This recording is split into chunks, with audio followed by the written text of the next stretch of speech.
نسیم زہرا صاحبہ، اس وقت انڈیا کی جیلوں میں تو بہت سے کشمیری ہیں، مرد بھی ہیں، خواتین بھی ہیں، لیکن کچھ میں آپ کو مثالیں دینا چاہتا ہوں۔ قاسم فختو صاحب ہیں، 32 سال سے جیل میں ہیں۔ نیلسن منڈیلا جو ہے وہ 27-28 سال قید کاٹ کے انٹرنیشنل ہیرو بن گیا تھا، یہ 32 سال سے جیل میں ہے۔ یاسین ملک صاحب جو ہیں وہ کئی دفعہ گرفتار ہوئے ہیں، آسیہ اندرابی کے میاں بھی ہے نا، 6 سال سے تہاڑ جیل میں یاسین ملک صاحب۔ مسرت عالم بھٹ صاحب 10 سال سے تہاڑ جیل میں۔ شبیر احمد شاہ صاحب 8 سال سے تہاڑ جیل میں۔ آسیہ اندرابی جو کہ وائف ہیں قاسم فختو صاحب کی، 7 سال سے وہ جیل میں ہیں۔ ناہیدہ نسرین 7 سال سے تہاڑ جیل میں ہیں۔ فہمیدہ صوفی 7 سال سے تہاڑ جیل میں ہیں۔ تو جس طرح کہ میں نے پہلے مشاہد صاحب سے سوال کیا تھا، یہ لوگ اتنے سال سے جیل میں، قاسم فختو صاحب 32 سال سے جیل میں ہیں، تو شہباز شریف صاحب ساری باتیں کرتے ہیں، 5 فروری کو یہ ان لوگوں کا ذکر ہی نہیں کرتے، خاص طور پہ قاسم فختو کا۔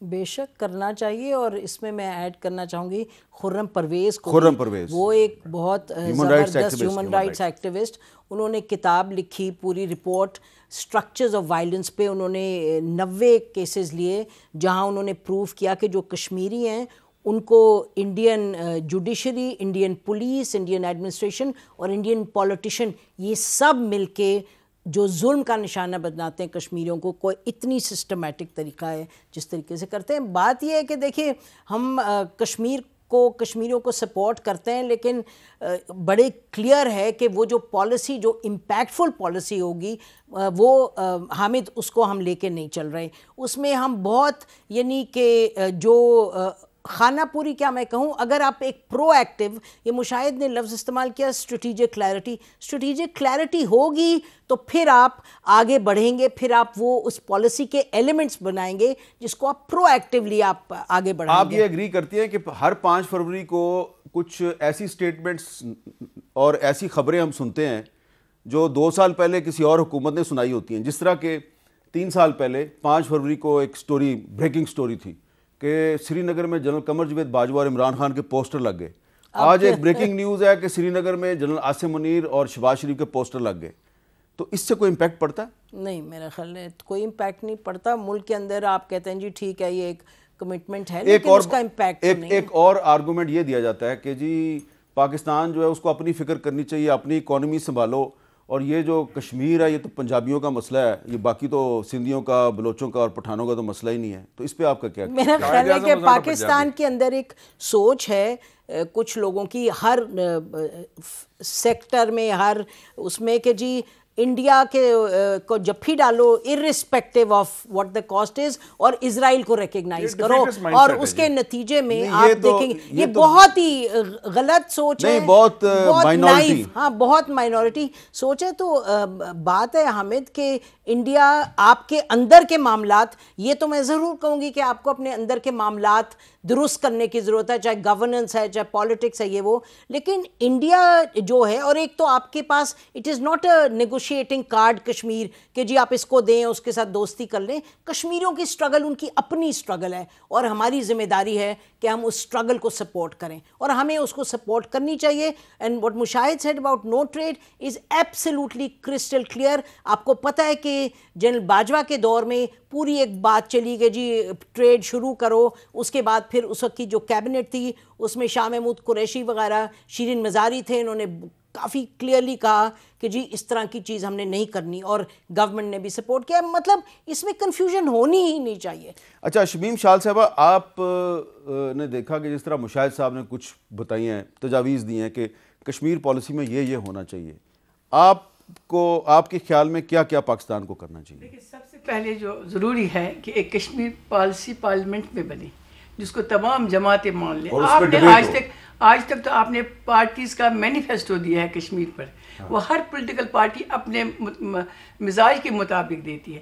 جب آپ ایک مستقل کشمیر پالیسی نہیں لاتے ہیں تو اس میں تبدیلیاں آتی رہتی ہیں، چاہے ہم کہتے ہیں پرو ایکٹیو ڈپلومیسی، ایگریسو ڈپلومیسی کیسے آئے گی؟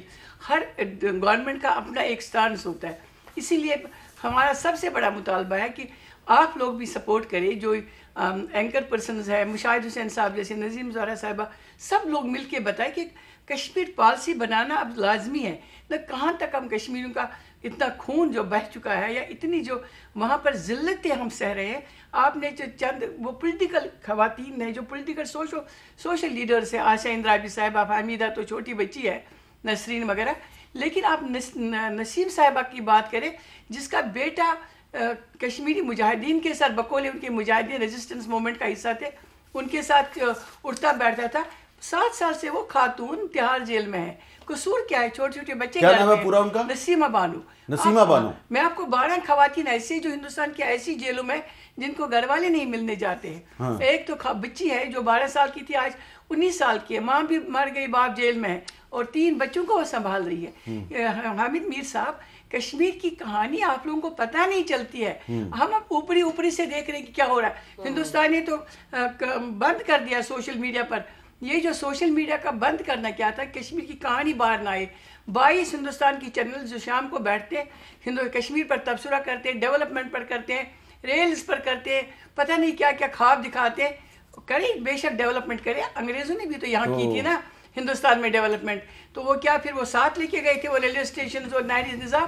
یہ ہوتا رہتا ہے, جہاں آکوپیشن ہے ان کو کرنا ہے.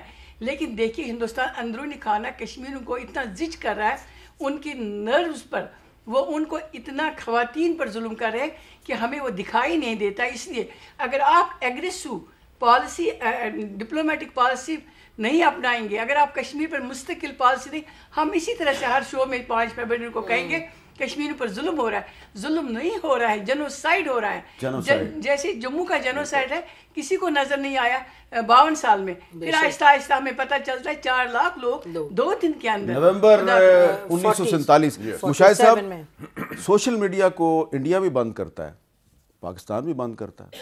فرق اس کی وجوہات فرق ہیں. انڈیا وہ خوف اور قبضے سے کرتا ہے. ہمارے ہاں چونکہ ہمارا خوف ہے ایک سیاسی جماعت سے جو پاپولر ہے, تو وہ نہیں. لیکن وہ جو سیاسی جماعت ہے آپ اس پر پابندی لگانا چاہتے ہیں, لیکن اس کا بھی نقصان جو ہے وہ کشمیریوں کو بھی تو ہوگا نا, کیونکہ اگر پاکستان میں سوشل میڈیا بند ہوگا, پاکستان کے لوگ سوشل میڈیا پہ کیسے سپورٹ کریں گے کشمیریوں کو؟ بالکل غلط پالیسی ہے. ہاں, میڈیا کو بند کرنا, سوشل میڈیا کو پاکستان میں بند کرنا یا انٹرنیٹ کو بند کرنا.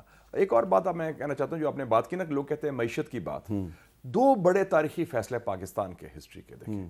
پاکستان کو بنے ہوئے چند ماہ تھے, قائد اعظم نے فیصلہ کیا کہ ہم نے آزاد کرانا ہے. جب انڈیا نے وہ فوجیں بھیج دی اور انلیگلی انہوں نے کہا کہ جی ایکسیشن ہوئی ہے. آزاد کشمیر کیسے آزاد ہوا تھا؟ فوجی طریقے سے. اور قائد اعظم نے کہا کہ یہ will do this. He went to war. کیا معیشت تھی, کیا تھا. دوسرا, پاکستان 2 لخت ہو گیا 71 کے بعد.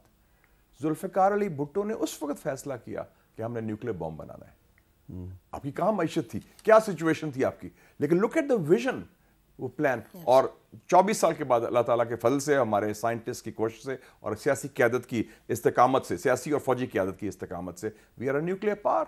تو یہ آپ کی مثال ایسی ہے, ہم ایک خوف کا خاتمہ کر رہے ہیں. یہ ڈیفیٹزم جو آ گیا نا, خاص طور پہ آپ کی ایلیٹس میں آ گیا. میں دیکھا ہے کبھی آپ نے مینشن کرتے ہیں, آپ کی خاکی والے ایسے بات کرتے ہیں, ماضی میں کرتے تھے, جو شکر ہے وہ اس کو ریکٹیفائی کر دیا موجودہ ملٹری ہائی کمانڈ نے. اور کبھی آپ کی سیاستدان ہو جاتے ہیں کہ نہیں وہ ہاتھ ملتے, آج یہ تجارت شروع کر دیں. وہ بندے بھیج رہے ہیں آپ کے بندوں کو مارنے کے لیے, اسٹیٹ ٹیررزم کر رہے ہیں. واشنگٹن پوسٹ نے کیا کہا ہے, 4 سال میں 20 بندے انہوں نے پاکستان کے اندر کے مارے ہیں. آپ سے کرکٹ میچ کھیلنے کو تیار نہیں ہے. آپ کو ڈس انفارمیشن لیب نے بتایا کہ آپ کے خلاف کئی سال پروپیگنڈا کیمپین چلا ہے. They want to demonize you, they want to destabilize you, they want to damage you. یہ دیکھیں کتنی اہم بات کی ہے مشاہد حسین صاحب نے, کہ جو انڈیا جو ہے وہ پاکستان آ کے آپ سے کرکٹ میچ کھیلنے کے لیے تیار نہیں ہے. ان کا کپتان جو ہے روہت شرما, وہ چیمپئنز ٹرافی کی انوگریشن سیریمنی میں پارٹیسپیٹ کرنے کے لیے تیار نہیں ہے. تو اس انڈیا کے ساتھ کراچی اور لاہور کے کچھ سیٹ صاحبان جو ہیں وہ ٹریڈ کرنے کے لیے مرے جا رہے ہیں. بڑا اہم سوال اٹھایا انہوں نے.